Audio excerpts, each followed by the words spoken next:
Hello again, everybody, and welcome to this week's edition of Pigskin Preview. David Johnson and I will be talking about the playoff games coming up Friday night in a few minutes.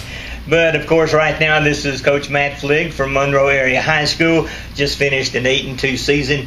And I was just talking about David. I don't know if you remember the column that he wrote before the season where he predicted the record for every team in the county, and he got yours right on the nose. And I don't know many people that guessed 8-2 this year.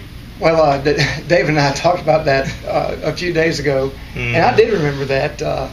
And, you know, a lot of people didn't give us much of a chance this year, losing 16 starters and, you know, losing some kids who are playing on Saturdays now. But I tell you, you know, our kids, you know, it was different because we had a new quarterback never played before, and we had all these new linemen and new defensive players that took the place of Tuitt and Whitehead and Castells and all these kids.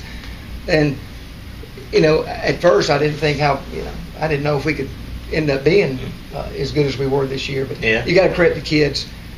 You know, they worked all year for this. And what happened last year was a big meaning of our success this year. You know, kids learned to win, and they wanted to. We talked about starting a tradition. Yeah. And you know, tradition's more than 1 year of success. So the kids believed in that, and here we are now going to the playoffs again. You've been here for a while now, Matt. How frustrating has it been to get to this point? Well, it's tough. I mean, you got to have pretty tough skin because you know, a lot of people just they talk about your identity as winning and losing. But you know, I learned from my father a long time ago from being in this business. You got to have tough skin, and you know, there was a lot of struggles early. But as I mentioned several times before, once Dr. George became principal, and he allowed me to bring some really good coaches, because it starts with coaches. And things changed real quick with all the support that we got from him and in the community. Is there any time during that period that you could sense things were starting to turn the corner a little bit? Well, we felt like we'd be good before the 2010 season. We felt like we had a good chance. But the thing was winning that first game. And we played Monticello, and we were moving the ball. We fumbled 2 straight times. And we were thinking, well, just be calm, just be calm. Here we go again at Monroe. But we ended up winning that game 55-7. Then we won 63-6, and then that just got us going. We just learned how to win, and that's a tough thing to do. But once you learn how to win, you want to win. Yeah. And you can watch these kids now in the fourth quarter when it's a close ball game. In years past, I've only been there, I think, 7 years, but you can see the frustration and here we go again look on their face up until 3 or 4 years ago, and now they expect to win. I tell you, we've had some fourth quarter battles this year. The Oconee game, we were down by 16 points, ended up winning in overtime. Against North Hall, you know, we had that 28-7 lead, and they scored 2 times in a row. They had 62 plays, we had 31. But you know, they had the ball 3 more times, and you know, oh gosh. But not this year. You know, not this year, not with this team. And we stopped them 3 times, and we found a way to win the game. All right, coming up this week, you go almost to Chattanooga to play Ridgeland. Is the road trip going to affect you any, you think, right, being on the bus that long? This is the farthest road trip that we've taken. But, you know, I think that's a mental process. Dr. George has given us an opportunity to ride a nice charter bus, and we'll watch a movie, and we'll stop and eat, break the trip a little bit. But, you know, when it comes to 7:30 on Friday night, our kids will be ready just like they have been if we were playing right here in the Purple Pit. All right, tell us about Ridgeland. What are they going to do? They have, the last 5 years, they've been 10-2, 9-3, 12-1, 11-2. They've got a tradition up there, and it's a beautiful school, one of the top 10 stadiums in the country, 8,000 seat stadium. The kids play like they've been there before. They got a big front on the defensive front, and they got 5 skilled kids that play running back, quarterback, fullback, receiver. And they also play defense. They play safety, safety corner, corner linebacker. Those same 5 kids, and they're extremely fast. They're extremely physical, and they're really 5 good football players. But they got other kids who can really play. It's going to be a tremendous challenge for us to go up there and compete. But you know what? We're playing. And the bus picks us up, we'll be there. You got to make them tired then. Make them chase Floyd and some of those other kids around for a while. Well, we're hoping we can have those opportunities. We need to run more than 31 plays. So. Injury-wise, how are you? I know it's late in the season. Everybody's banged up. Well, we didn't lose anybody the last 3 weeks. Unfortunately, we will be without K1 Brooks this week. But we've lost kids before all season, but someone just steps up and gets the job done. That's what I'm probably more proud of than anything. When someone gets hurt or something happens, somebody's always there to step up and take their place with success. All right, I saw on Facebook where you got a spirit bus leaving. You know any details about when it's going and who's eligible to ride? And I know Dr. George is sitting right here, so I don't know if we need to ask him. Dr. George set that up. Okay. All right. But there is a spirit bus going on Friday afternoon. If you want to call the school, they can give you all that information. Well, good luck. We'll talk to you after the ball game. Thanks, Dan. All right. Appreciate it. All right, Coach Matt Fligg. All right, Dave's going to join us. We'll talk about George Walton and some other games coming up Friday night. All right, of course, the regular season is wrapped up, and David Johnson is joining us now. And David, some teams in the county didn't have the seasons they wanted to, but I guess we saw improvement from the 3 that don't go to the playoffs. Yeah, I know. I guess start with Loganville. They obviously, they were young. They had 3 returners back for the whole team. Really, I wasn't really expecting them to get to the playoffs, but they had a chance there at the end. So to their credit, they still hung in there. That huge game against Haversham Central that really came down to the wire, could have gone either way at the end. They win that, they're probably in. Mm-hmm. So, but that, you got to feel good going into next year. They would only lose 3 starters. Presumably they'll have just about everybody else back. Of course, they'll need a quarterback with Garrett Ford leaving. But 5-5, not bad for a team with only 3 starters back, you got to say. And Walnut Grove, and only their 3rd year of varsity football at all. I think O.J. Soto's going to get the job done over there. It's going to take him a while. They got to get the weight program going.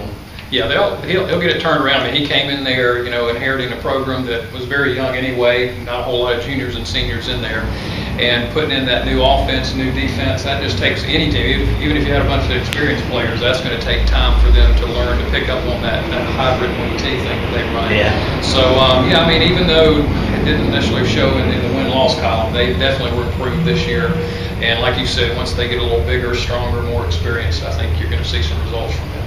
And, of course, speaking of the one-loss column, Social Circle couldn't find a way to outscore anybody this year. They got offensive problems, and that's what they got to address during the offseason, I think. Yeah, this was really, I didn't expect it to be quite this bad for Social Circle. I mean, you knew it was probably going to be a tough year. They were young as well. But to go through, and of course they went 1-9, but that one win was a forfeit for Athens Christian. So they've got a lot of work to do. Coach Seagraves has really got a lot to do. I'm Seawright, sorry. Yeah. The game I saw them play against George Walton, they've got some players over there, but you got a freshman starting at quarterback, freshmen in key positions. You're just not going to win a whole lot of games. But hopefully they'll hit the weight room. They'll spend the off season really getting better and hopefully get back in it next year. All right, in the independent Christian schools, the Georgia and Alabama semifinals this week, got an all-Walton County matchup. Loganville Christian School takes on Covenant. That game's at 7 o'clock at LCA on Friday night. And these teams have already played one time. LCA won it 14-6. Covenant, the defending state champion.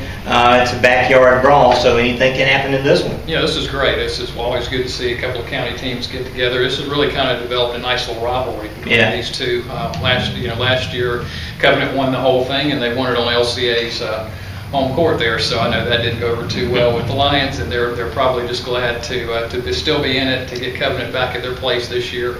And this should be a good one. This should be a lot of fun to watch, hopefully. And the state championship game is going to be a week from Saturday on the 19th. It'll be at LCA no matter who wins. Even if Covenant wins this ball game, then they'll play back at LCA's field on the 19th. We'll talk more about that next week. George Walton's going to be at home on Friday night against a really fast and athletic Wilkinson County team. Yeah, George Walton, this is, even though they're the 2 seed, Wilkinson's the 3. If you had to pick a favorite, if you're a betting man, you had to put Wilkinson as a favorite in this one. They are really, as Coach John said, they played George Walton played Warren County earlier in the year, and that was their big concern with Warren County, was their speed. And from what Coach John said, Wilkinson makes Warren look slow. This is a really athletic team. Their quarterback, David Whipple, he was an honorable mention All-State as a sophomore, and he's only gotten better this year as a junior, so he's a real threat. He can break it at any time. He's got a great arm, passes for over 300 yards regularly, rushes for 150, just puts up some big-time numbers. So this is going to be a real challenge for George Walton to slow this team down. Of course, their biggest thing, just like with Warren County, the strategy is get the ball and hold on to it. You know, try to establish the running game, put together some 12, 15 play drives, and just hope you can play keep away from this team, because when they get it, they're going to be tough to stop.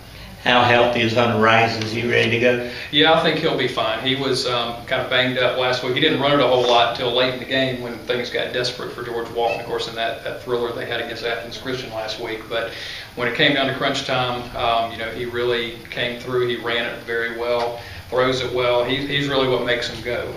Hunter has really developed into an amazing quarterback, moving over from defensive back, and just done an amazing job this year. I think he's got 9 rushing touchdowns, 5 passing touchdowns, and has just really developed into a great quarterback. All right, of course, we talked to Matt Fligg in the first part of the show. Monroe going almost to Chattanooga, and they're probably going to have to put some points up. Yeah, this could be another high-scoring affair. They're going to really have this the Ridgeland team. They run the wing tee. They run it very well. And just when you want to stack the box and put 8 or 9 in there, try to stop the run, they've got a big 6'3", 200-pound receiver, Elijah Curtis, who can really turned a lot of heads this year. And so that's kind of how they make you honest. They'll go deep to this guy. So it's going to be a real challenge once again for the Monroe defense, and they're probably going to have to score some points. I think this pass defense for Monroe this year better than last year, but last year and this year you're not going to run the ball consistently against Monroe, I don't think. Chad Estes has done a great job with that defense. So I would think to be successful, the Panthers from Ridgeland are going to have to throw it some. Right, yeah, and that's fine. As a team, you want to make the other team one-dimensional, and if you can do that, you've got a chance. And so I think that's what Monroe's going to try to do. They're going to try to stop the run first, and then see if the Panthers can beat them through the air. And so we'll see what happens with that. And as Coach Fligg just told you, one of his big plays threats, K'Wan Brooks not eligible this week because of what happened in the last ball game, and they're going to miss his speed. But Floyd McCoy and Darius and some of these other kids got big play potential, and they're probably going to need it. Yeah, and the funny thing about Monroe this year, and it's sad to see this guy go down, particularly in a playoff game. That's a bad situation, but it's just more of the same for Monroe. They've lost kids. They've had 2 kids who've had parents die. They've had injuries. They've had defections before the season started. They were decimated by graduation, and somehow they just keep winning. So, this is just one more piece of adversity for them to overcome, and I don't have any doubt they can certainly do it. Monroe keeps winning. How many times you said that? That's right. Over the last 50 years. That's right.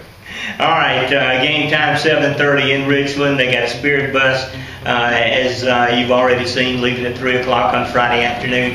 Hope you'll make the trip. It's going to be a long ride back. Let's hope it's a happy one for the Hurricanes.